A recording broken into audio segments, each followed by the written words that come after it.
the alt-right conspiracy theorists. And, right. We already have one. His name is Johnny Monoxide. Sorry.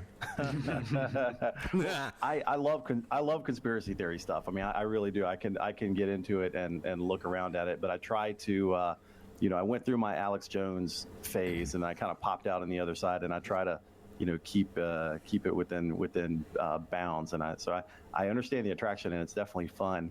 But for the perspective of our movement, I just want to, caution people to look out for because this thing, it touches the Illuminati, and that is such a, it's such kind of a third rail that tinfoil hat can really ruin credibility. So I want to be really careful around it. But at the same time, there's really some very interesting stuff going on. We have this very circumstantial evidence around Pizzagate, and the Podesta emails were released by WikiLeaks, and that was in I think late October, early November, when those Podesta emails were released. And then some people started looking through, and they found some weird coded language about pizza and hot dogs, and some other cheese and pasta, Domino's. Pasta, there were some things that just kind of tipped people off. So. Yeah, so a bunch of luckily, now there's a bunch of great platforms. There's 4chan and Reddit, and people started to dig into this and put connections together, and it started to look like that maybe they're talking about some type of a pedophilia ring. At least, yeah, that's the inference. We do not have really any hard evidence about what these codes mean. It's clear that they're talking it's clear that they're talking in code, because the things they're saying are irrational and strange. Yeah, everything we're building on is inference right now. Yeah, pizza map. The pizza map that's pizza related. What is it? Domino's? Domino's on cheese or on pasta. Yeah, is it better? Yeah. That's one of the emails. Is it better to play Domino's on cheese or on pasta? I mean, like, what? Or, I'd really like to get a pizza, but I don't want hair on my pizza. I don't like hair on my pizza. Like, are you really? Like, why would anybody in any situation have to stipulate to anybody else that they don't like hair on their pizza? In what world do people eat hair on their pizza? Exactly, because they're not talking about pizza. Exactly. And we're not talking about pizza. I'd like to take just a minute to talk about sort of, because when this first came out, and what I want to talk about is about the coded language. So when this first came out, I was a little bit skeptical. I hadn't done any looking at it really, but I saw that people were talking about the coded language in terms of using the word pizza and cheese pizza. And the reason that I was skeptical is because that just so happens to be a sort of a meme from 4chan's random board from, something like a decade now, where people, like it was kind of the Wild West at the time, the website was, so people would post like child pornography, and because anybody could post anything, the best that they could do was just sort of delete it when it happened. And so child pornography abbreviates to CP, and so it was, like cheese pizza was kind of the joke, because it has the same abbreviation to talk about it.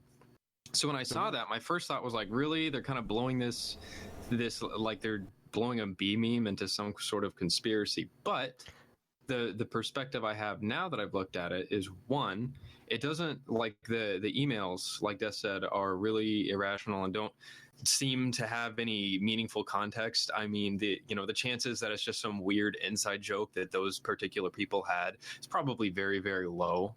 And the fact that, if let's say that this sort of coded language goes back possibly even before the internet, like pre-internet times, it would make sense for the kinds of people that were posting, that sort of shit on 4chan would just adopt, like if they already had the terminology, it would make sense for them to just continue using it. It's also true that the terminology is being used in a different way.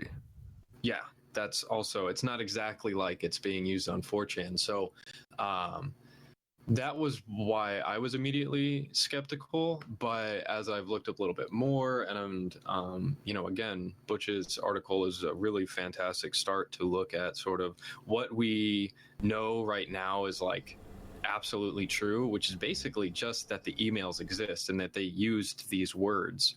Everything from there, suspicious circumstances as well. Yeah, and it's the circumstances that do it. Yeah, it's a lot of circumstantial evidence that we have a bunch of, paintings and art. I mean, that's the other thing too, is that it's more codes, right? It's codes in pictures, it's codes in paintings, it's codes in the word, and so we're sitting here trying to break their code, and that's what all this circumstantial evidence is. But boy, there's a lot of it, and it really, there's so many connections between all of these different people, and these very strange things, like on James Alefantis' Instagram, the pictures of the babies. Real quick, he's a gay James man. Alefantis, which, if you break it down in the French, j'ai ami les enfants, which is I love children. Yeah. That's another thing that's weird too, is that what the hell? From what I've seen, it seems that his name is real, that it actually, he has a sister.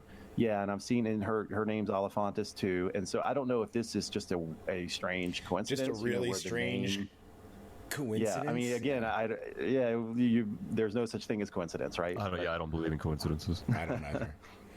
To me, that is a weird thing. His name is J'aime les enfants. Yeah, J'aime les enfants. I love children, and he's been photographed in a shirt that says "I love children." I heart children, like the I Heart New York. I don't know if that was him. I think that was someone else who was on his. It was on his Instagram. I don't think. That wasn't him. Yeah, I thought that was. He posted it on his Instagram. That was. Okay. We'll get to his Instagram in a minute. The Instagram. Well, his Instagram and his Instagram and the pizza place's Instagram. We'll get to those because those are things that need to be talked about. Now, there's one piece of evidence, though. So most everything is circumstantial, but there is one thing that is, I would say, more than that, and that's these drawings of the abductors of Madeleine McCann. Yes. That is creepy. Yeah. They look creepy, exactly like the Podesta brothers. If I'm not mistaken, they're generated by computers, not even hand drawn. I think they are. They are generated by computers. Can you now? But did you camera footage or what? But no, they look just like those two. Yeah. Did you see that there was an Anthony Weiner in there as well? And did you notice that at all? I haven't seen it, but I have. I've seen that one, but I don't buy that one quite as much.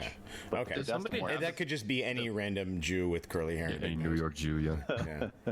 Yeah. Does anybody have the Podesta pictures you were talking about, like, ready? Because I haven't seen those. If you could just post it in the chat. I saw them.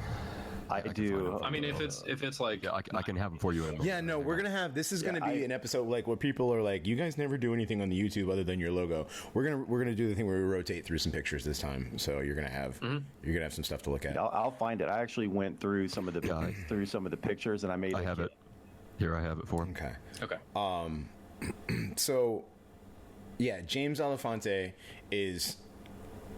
I'm sorry. No, we already done that. So the Podesta brothers are implicated in the abduction of, what was her name again? Madeleine McCann, who was abducted in Portugal. I guess Portugal in May 3rd, 2007. Right, and the descriptions match the Podestas like almost. It's almost as if 1-to-1. Yeah, that's disturbing. Yeah, it's spitting image. Mm-hmm.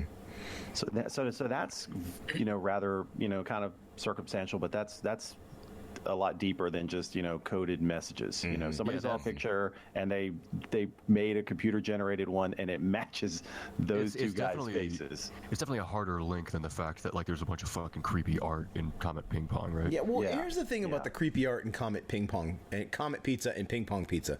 You have a pizza place that has creepy pedophilic art. And the people from the pizza place are like, it's simply tongue-in-cheek. Well, that's not... I don't care if that's their excuse. That's not a good enough excuse. There's not a reason for a pizza place in the United States to have paintings and pictures of kids, being tied up, kids being tortured, kids being whatever. I don't care how tongue-in-cheek you are. That's not... that's just not done. I don't care, Especially if it's supposed to be like a place for kids to go. Right, and that's the thing is, okay, so the Comet Pizza place. Let's have a band called Sex Stains play here. I'm sorry, what? Yeah, sex stains and heavy breathing.